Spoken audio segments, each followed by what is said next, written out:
നമസ്കാരം. നെറ്റ് മലയാളം ന്യൂസിലേക്ക് സ്വാഗതം.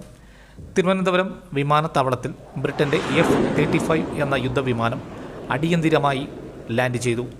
ഇന്ധനം കുറവായതോടെ പൈലറ്റ് അടിയന്തര ലാൻഡിംഗ് ആവശ്യപ്പെടുകയായിരുന്നു.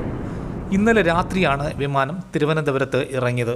വാഹിനി കപ്പലിൽ നിന്ന് പറന്നുയർന്ന വിമാനമാണ് തിരുവനന്തപുരം വിമാനത്താവളത്തിൽ ഇറങ്ങിയത്. എന്നാൽ ഇന്ത്യൻ സൈന്യത്തിൻ്റെ അനുമതി ലഭിച്ചാൽ മാത്രമേ ഇന്ധനം നിറയ്ക്കാനാവൂ.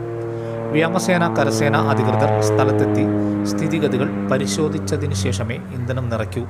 നെറ്റ് മലയാളം ന്യൂസിന് വേണ്ടി ഷാജഹാൻ, തിരുവനന്തപുരം. നമസ്കാരം. നെറ്റ് മലയാളം ന്യൂസിലേക്ക് സ്വാഗതം. തിരുവനന്തപുരം വിമാനത്താവളത്തിൽ ബ്രിട്ടൻ്റെ F-35 എന്ന യുദ്ധവിമാനം അടിയന്തിരമായി ലാൻഡ് ചെയ്തു. ഇന്ധനം കുറവായതോടെ പൈലറ്റ് അടിയന്തര ലാൻഡിംഗ് ആവശ്യപ്പെടുകയായിരുന്നു. ഇന്നലെ രാത്രിയാണ് വിമാനം തിരുവനന്തപുരത്ത് ഇറങ്ങിയത്. വാഹിനി കപ്പലിൽ നിന്ന് പറന്നുയർന്ന വിമാനമാണ് തിരുവനന്തപുരം വിമാനത്താവളത്തിൽ ഇറങ്ങിയത്. എന്നാൽ ഇന്ത്യൻ സൈന്യത്തിൻ്റെ അനുമതി ലഭിച്ചാൽ മാത്രമേ ഇന്ധനം നിറയ്ക്കാനാവൂ.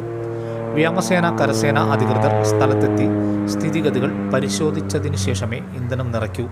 നെറ്റ് മലയാളം ന്യൂസിന് വേണ്ടി ഷാജഹാൻ, തിരുവനന്തപുരം.